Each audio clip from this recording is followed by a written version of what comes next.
लड़की को खोज निकाला। कई बम धमाकों के आरोपी मिर्जा शादाब बेग के घर की आजमगढ़ में कुर्की। 10 लाख का इनामी आतंकी है मिर्जा शादाब बेग।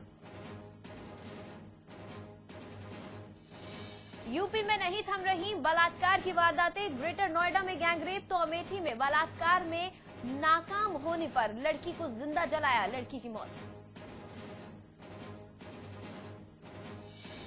और मेरठ में बेटा पैदा न करने पर महिला को घर से निकाला। 3 दिन से घर के बाहर बैठी है महिला, ससुराल वाले घर में ताला लगाकर फरार।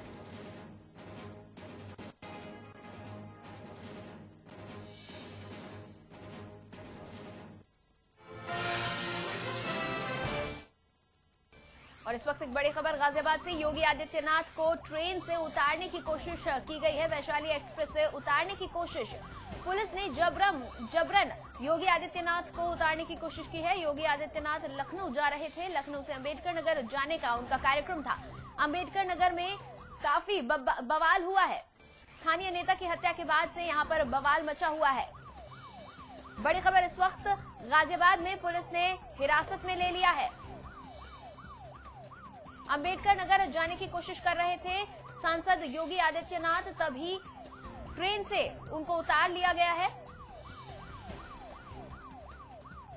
बड़ी खबर गाजियाबाद से। योगी आदित्यनाथ को ट्रेन से उतारा गया है। अंबेडकर नगर जाने की कोशिश कर रहे थे योगी आदित्यनाथ। अंबेडकर नगर में स्थानीय नेता की हत्या के बाद से बवाल मचा हुआ है और योगी आदित्यनाथ का अंबेडकर जाने का ही कार्यक्रम था। इस वक्त हमारे एसोसिएट एडिटर प्रमोद शर्मा हमारे साथ जुड़ चुके हैं। ज्यादा जानकारी के लिए उनसे बात करेंगे। प्रमोद जी, योगी आदित्यनाथ को पुलिस ने हिरासत में भी ले लिया है गाजियाबाद में, क्या कुछ हुआ है दरअसल? जी नीति साहब, मैं बताना चाहता हूं कि योगी आदित्यनाथ आज संसद में चर्चा में भाग लेने के बाद अंबेडकर नगर जा रहे थे वैशाली ट्रेन से। तो अंबेडकर नगर में टांडा इलाके में एक हिंदू वाहिनी के नेता है रामबाबू गुप्ता, इनकी हत्या हुई है और ये हिंदूवादी नेता है। और इनकी हत्या के बाद वहाँ काफी बवाल हुआ है। सपा के स्थानीय विधायक हैं, उनका हाथ इसमें माना जा रहा है, कहा जा रहा है। उनके परिजनों का सीधा आरोप है। इसके बाद वहाँ हालात बेकाबू हो गए थे, आगजनी हुई, कर्फ्यू लगा और हालात अभी भी नियंत्रण में नहीं है। तो ये योगी आदित्यनाथ जी आज वही इनका जाने का कार्यक्रम था। उत्तर प्रदेश सरकार को इसकी जैसे ही सूचना मिली कि योगी आदित्यनाथ दिल्ली से रवाना हो गए हैं, तो उनको लगा कि वहीं हालात बेकाबू ना हो जाए, इसलिए गाजियाबाद रेलवे स्टेशन पर करीब 8 बजे जैसे ही ट्रेन पहुंची, इनको वहां उतारने का प्रयास हुआ। और ये योगी जी जब ट्रेन से नहीं उतरे, बाद में इनको उतार लिया गया है। अभी मौके पर स्थिति ये है कि गाजियाबाद के बीजेपी के तमाम कार्यकर्ता बड़ी संख्या में वहाँ पहुंच गए हैं और वहाँ पर पुलिस के आला अफसर पहुंच गए हैं, तो उनको घेर लिया गया है और गाजियाबाद स्टेशन पर लगातार हंगामा हो रहा है। अभी योगी जी से भी हमारी बात हुई, उन्होंने कहा कि 1 घंटे से मुझे बिना कारण बताए और ना ये बताया जा रहा है कि मुझको गिरफ्तार किया गया है कि नहीं किया गया है, लेकिन पुलिस उनको ट्रेन से उतार ली है और कहीं जाने भी नहीं दे रही है। जी प्रभु जी, क्या पुलिस इस मामले में कुछ कहने को तैयार है? पुलिस के अफसर कुछ बोल नहीं रहे हैं, बस उनका कहना है कि हमारे पास आदेश है, शासन का आदेश है, उस आदेश पर रोका गया है। लेकिन जो खुद योगी जी कहना है कि मैं क्योंकि वहाँ जा रहा था, टांडा जा रहा था अम्बेडकर नगर में, इसीलिए मुझको रोका गया है, क्योंकि उन्होंने कोई अपराध तो किया नहीं है। तो हालात बेकाबू ना हो जाए, इसीलिए सरकार ने ये कदम उठाया है, क्योंकि प्रदेश में पहले से ही तनावपूर्ण स्थिति चल रही है घटना को लेकर। बिल्कुल जी। प्रमोद जी, कब तक इनको रिहा किया जाएगा? क्या कुछ जानकारी मिल पा रही है इस बारे में कि कब तक इनको रोक कर रखा जाना है? जी, जो हमारी बात हो रही है अभी वहाँ योगी जी के साथ बीजेपी के जो नेता हैं उनसे भी हमारी बात हुई है, तो अभी वहाँ कोई हो नहीं पा रहा है। जो स्थानीय पुलिस के अधिकारी हैं वो प्रदेश शासन के संपर्क में है, वहाँ से कुछ निर्देश लेने की कोशिश कर रहे हैं कि इनको छोड़ा जाए या गिरफ्तार करके ले जाया जाए। लेकिन गिरफ्तार करके ले जाया भी जा सकता था, लेकिन वहाँ क्योंकि बड़ी संख्या में बीजेपी के स्थानीय कार्यकर्ता पहुंच गए हैं, तो उससे हालात गाजियाबाद में ना बिगड़ जाए, इसको लेकर जो पुलिस के अधिकारी हैं वो लखनऊ में संपर्क में हैं कि आखिर वो क्या कदम उठाएं। जी नहीं सर। तो क्या ये माना जाए कि पुलिस इस वक्त असमंजस की स्थिति में है दरअसल, क्योंकि राजनीति की बात है, राजनीतिक ये मसला है, बीजेपी जैसी पार्टी, सपा जैसी पार्टी इसमें पूरे इस मामले में जुड़े हुए हैं, इसलिए पुलिस ने उन्हें सिर्फ रोका हुआ है, पुलिस कोई डिसीजन नहीं ले पा रही है इस वक्त? जी बिल्कुल, मैं आपको बता दूं, जैसे सब जानते हैं योगी आदित्यनाथ खुद में अपने आप में एक बड़ी हस्ती हैं, हिंदुवादी के बड़े नेता हैं, गोरखपुर के गोरक्षा पीठ के भी महंत हैं वो, तो जाहिर सी बात है, और बीजेपी के भी सांसद हैं, बड़े प्रभावशाली नेता हैं, तो उनको सिर्फ यहाँ रोका गया था एहतियातन। प्रदेश सरकार चाहती है कि वहाँ ना जाएं, लेकिन योगी आदित्यनाथ अड़े हुए हैं क्योंकि हम वहाँ जाके रहेंगे, हमारे किसी साथी की हत्या हुई है, हिंदुवादी नेता की हत्या हुई है, तो इसलिए सरकार नहीं चाहती है कि वो वहाँ जाए, उनको रोका जा रहा है। अब तो मुझे ऐसा लगता है कि उनसे अंडरटेकिंग की जाएगी तो अम्बेडकर नगर नहीं जाएंगे, तब शायद पुलिस के अधिकारी उनको छोड़ दें या जाने दें।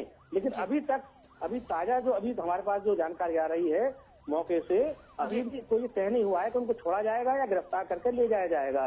तो स्थानीय गाजियाबाद पुलिस के अधिकारियों को कहा गया कि और पुलिस फोर्स वहाँ भेजें, जो बीजेपी कार्यकर्ता वहाँ पे पुलिस की जो है टीम मौजूद है उसको घेर रखा है, तो और फोर्स वहाँ मंगाई जा रही है मौके पर। जी मुर्तजा जी, शुक्रिया प्रमोद जी इस पूरी बातचीत के लिए।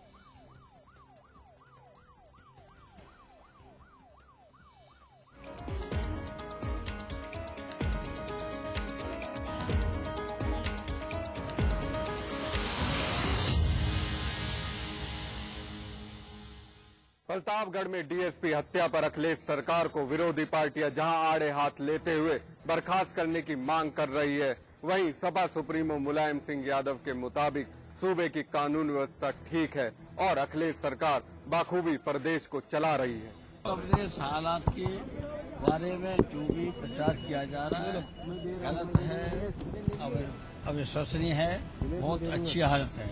जहाँ तक घटनाएं जो हुई हैं वो दुर्भाग्यपूर्ण है। राजा भैया के मुद्दे पर बसपा विधायकों ने किया दोनों सदनों में जमकर हंगामा। विधानसभा तो शुरुआती हंगामे के बाद चली, लेकिन विधान परिषद बसपा विधायकों ने चलने ही नहीं दी। बसपा विधायकों का आरोप है कि सरकार सीबीआई के बहाने राजा भैया को बचा रही है। उत्तर प्रदेश में अब राजा भैया की गिरफ्तारी को लेकर छेड़ दी है बसपा विधायकों ने मुहिम। विधानसभा में प्रदेश सरकार पर हमलावर बसपा विधायकों ने ही शुरुआत में सदन चलने नहीं दिया। आधे घंटे तक स्थगित रहा सदन। शुरू हुआ तो फिर से बसपा विधायकों ने हंगामा कर दिया। वेल में आ गए, स्पीकर के सामने नारेबाजी की। किसी तरह कार्रवाई चली तो सपा और बसपा विधायकों के बीच जुबानी तीर चलते रहे। विधान परिषद में बसपा के तेवर तो दूसरे ही थे। शुरुआत से ही बसपा विधायक सदन न चलने देने के मूड में थे। बसपा के नेता नसीमुद्दीन सिद्दीकी का आरोप है कि उसी तरह के आरोप में जब गुड्डू सिंह की गिरफ्तारी हो सकती है तो राजा भैया पर मेहरबानी क्यों। ये भी आरोप लगाया कि सरकार के पास जवाब नहीं, इसलिए सदन नहीं चलने दिया। मांग की है कि सरकार इकबाल खो चुकी है, इस्तीफा दे दे, राज्य में राष्ट्रपति शासन लगाया जाए। दोनों सदनों में बसपा विधायकों के रुख से साफ है कि इस मामले को बसपा हर तरह से भुनाना चाहती है। हो भी क्यों ना, ये पहला मौका है जब सरकार बैकफुट पर है और बसपा हमलावर। वैसे भी सियासत में मौके ना भुनाना भी मौके गंवाने जैसा ही होता है। उत्तर प्रदेश विधानसभा में आज भी जनपद प्रतापगढ़ में हुई घटना के मुद्दे पर राजा भैया की गिरफ्तारी का मामला छाया रहा। सुबह सदन की कार्रवाई शुरू होते ही बहुजन समाज पार्टी ने गिरफ्तारी के मुद्दे पर सदन में हंगामा किया। बीएसपी के साथ साथ बीजेपी और कांग्रेस ने भी सदन में हंगामा किया और सदन की कार्रवाई से वॉकआउट भी किया। हालांकि सरकार का दावा है कि सरकार ने इस घटना पर उचित कदम उठाए हैं और अब विपक्ष इस घटना पर राजनीति कर रहा है। उत्तर प्रदेश विधानसभा में आज भी जनपद प्रतापगढ़ घटना पर हंगामा देखने को मिला। सुबह ठीक 11 बजे जैसे ही सदन की कार्रवाई शुरू हुई, ठीक उसी समय प्रमुख विपक्षी दल बहुजन समाज पार्टी ने सदन में हंगामा शुरू कर दिया। दरअसल जनपद प्रतापगढ़ में हुई घटना के मुद्दे पर बीएसपी ने सपा सरकार पर आरोप लगाया है कि समाजवादी पार्टी की सरकार ने घटना पर सीबीआई जांच की सिफारिश कर दी है, लेकिन सरकार लगातार अपनी सरकार के मंत्री और अन्य आरोपियों को बचाने का प्रयास कर रही है। बीएसपी ने ये भी आरोप लगाया है कि सपा सरकार आरोपियों को सीबीआई जांच का बहाना लेकर उनकी गिरफ्तारी करने में आनाकानी कर रही है। बीएसपी ने ये भी सफाई दी है कि बीएसपी सरकार के दौरान जो भी घटनाएं हुई थी उसमें तत्काल अभियुक्तों की गिरफ्तारी कराई गई थी और उसके बाद ही आगे की कार्रवाई की गई थी। बीएसपी ने आरोप लगाते हुए ये भी कहा है कि इन घटनाओं को देखते हुए लोकसभा चुनाव 2014 में जनता समाजवादी पार्टी को सबक जरूर सिखाएगी। वहीं राजा भैया समेत सभी अभियुक्तों की गिरफ्तारी के मुद्दे पर कांग्रेस और भाजपा ने भी सदन में जमकर हंगामा किया। बीजेपी और कांग्रेस ने प्रतापगढ़ घटना पर राजा भैया समेत सभी अभियुक्तों की गिरफ्तारी के मुद्दे पर वेल में जाकर हंगामा किया और सदन की कार्रवाई से वॉकआउट भी किया। कांग्रेस का दावा है कि भले ही राज्य की सपा सरकार ने सीबीआई जांच की संस्तुति कर दी हो, लेकिन अखिलेश यादव सरकार तत्काल घटना पर एक्शन लेते हुए गिरफ्तारियां भी शुरू करवाए। यही नहीं, कांग्रेस ने सत्ता पक्ष के मंत्रियों की बातों में भी सीबीआई जांच को लेकर मतभेद होने का आरोप लगाया है। वहीं विपक्ष के आरोपों पर सत्ता पक्ष ने सफाई दी है। सत्ताधारी समाजवादी पार्टी का कहना है कि प्रतापगढ़ की घटना पर सरकार ने हर संभव कदम उठाया है। पुलिस ने कुछ लोगों को गिरफ्तार भी किया है, जिस पर सीबीआई जांच की मांग की जा रही थी, उसकी संस्तुति भी कर दी गई है। यही नहीं, सपा का ये भी कहना है कि एक संवेदनशील सरकार होने के नाते न केवल जांच बल्कि पीड़ित परिवार की आर्थिक मदद भी की गई है। अब विपक्ष ने जिस तरह का व्यवहार आज सदन में किया है, उससे ये साफ हो रहा है कि अब घटना पर विपक्ष घटिया राजनीति करने पर उतर आया है।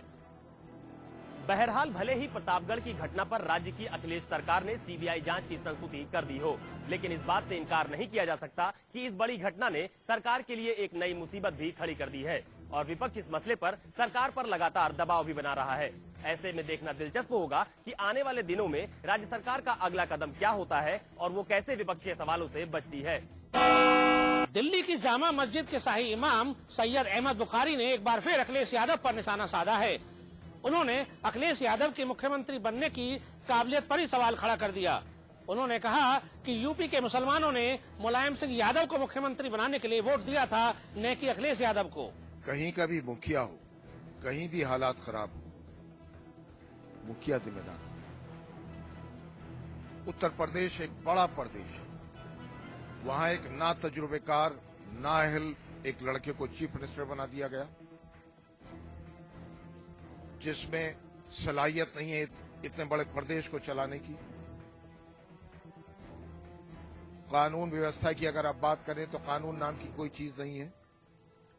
वादों की अगर आप बात करें तो वादे जरूर हो रहे हैं, लेकिन वादों पर अमल नहीं हो रहा। शाही इमाम सैयद अहमद बुखारी का यह बयान दरअसल समाजवादी पार्टी के खेमे में दबाव की राजनीति के तहत देखा जा रहा है।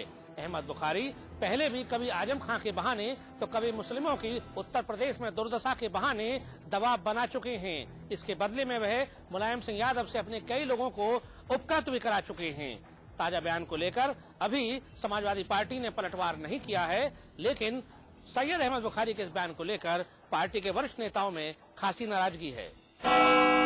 प्रतापगढ़ के बलीपुर गांव में मुख्यमंत्री अखिलेश यादव ने आकर मृतक ग्राम प्रधान के परिवारीजनों से मुलाकात कर उनका दुख दर्द बांटने की कोशिश की। इस दौरान उनके साथ नगर विकास मंत्री आजम खान भी मौजूद रहे। हाथीगवा थाना क्षेत्र के बलीपुर गांव में 2 मार्च की रात ग्राम प्रधान नन्हे लाल की हत्या के बाद जमकर बवाल शुरू हो गया। ग्राम प्रधान की हत्या के आरोपियों का जहां घर फूंक दिया गया, वहीं बवाल की सूचना पाकर मौके पर पहुंचे सीईओ कुंडा जियाउल हक को भी अपनी जान गंवानी पड़ी। उन्हें गोली मारकर हत्या कर दी गई और फिर जमकर ग्रामीणों ने बवाल शुरू कर दिया। इस दौरान ग्राम प्रधान के भाई सुरेश यादव की भी गोली मारकर हत्या कर दी गई। इस तिहरे हत्याकांड ने जहां सूबे की राजनीति में भूचाल ला दिया, वहीं मृतक यादव बंधु के परिजन पुलिस उत्पीड़न समेत अपनी मांगों को लेकर अनशन पर बैठ गए। मृतक प्रधान के परिवारी जनों ने मुख्यमंत्री अखिलेश यादव से गांव आकर अपनी सुरक्षा की मांग करते हुए धमकी भी दी कि यदि वह नहीं आए तो समूचा परिवार जहर खाकर आत्महत्या कर लेगा। यादव परिवार की भावनाओं को समझते हुए मुख्यमंत्री अखिलेश यादव ने मृतक प्रधान के परिवारी जनों के बीच आकर जहां उनका दुख दर्द सुना, वहीं मृतक यादव बंधु की पत्नियों को 20-20 लाख का चेक भी प्रदान किया और परिवार की सुरक्षा का भी भरोसा दिलाया। इस दौरान उनके साथ नगर विकास मंत्री आजम खान ने भी यादव परिवार के प्रति अपनी सहानुभूति जताई। इस बात को ध्यान में रखते हुए आज अखिलेश यादव आजम खान के साथ आए और पूरे परिवार की उन्होंने मदद करने का आश्वासन दिया और सुरक्षा का वायदा किया। इस दौरान उन्होंने 20-20 लाख के मृतक यादव बंधु के पत्नियों को चेक भी दिए और सरकारी नौकरी का भी भरोसा दिया। आखिरकार पूर्व मुख्यमंत्री रमेश पोखरियाल निशंक के कार्यकाल में हुए घोटालों की फाइलें फिर खुलने लगी हैं। भाटी आयोग द्वारा भाजपा शासनकाल के घोटालों की एक रिपोर्ट सीएम को सौंप दी गई है, जिसमें भाजपा शासनकाल में हुए घोटालों की पोल खोलकर रख दी है। भाजपा शासनकाल के कथित घोटालों की पोल पट्टी खुलने लगी है। मई 2012 में बनाए गए एक सदस्यीय जांच आयोग ने अपनी रिपोर्ट सीएम बहुगुणा को मंगलवार को सौंप दी है। हालांकि भाटी आयोग को सरकार द्वारा 7 मामलों में जांच करने के निर्देश दिए गए थे। उसमें से पहली रिपोर्ट तराई व बीज विकास निगम टीडीसी में हुए कथित धांधलियों पर अपनी विस्तृत रिपोर्ट सौंपी है। सूत्रों के मुताबिक रिपोर्ट में टीडीसी की कार्यप्रणाली से संबंधित वित्तीय व प्रशासनिक अनियमितताओं का जिक्र किया गया है। वहीं भाजपा शासनकाल में टीडीसी में विभिन्न पदों पर तमाम नियुक्तियां और प्रमोशन हुए थे, जिसमें नियमों की अनदेखी के साथ साथ कई तरह की वित्तीय अनियमितताएं भी की गई थी। वहीं बीज खरीद और बिक्री में भी धांधली के आरोप लगे थे। बिक्री के लिए एजेंसी तय करने में भी गड़बड़ी के आरोप थे। सूत्रों के मुताबिक आयोग की रिपोर्ट में कई बिंदुओं पर आरोपों की पुष्टि हुई है। अभी मात्र एक ही रिपोर्ट आयोग ने सौंपी है। इसके अलावा ऋषिकेश के सुटरुजिया भूमि घोटाला, 56 जल विद्युत परियोजना के आवंटन में धांधली, महाकुंभ 2010 के आयोजन में वित्तीय गड़बड़ी, आपदा प्रबंधन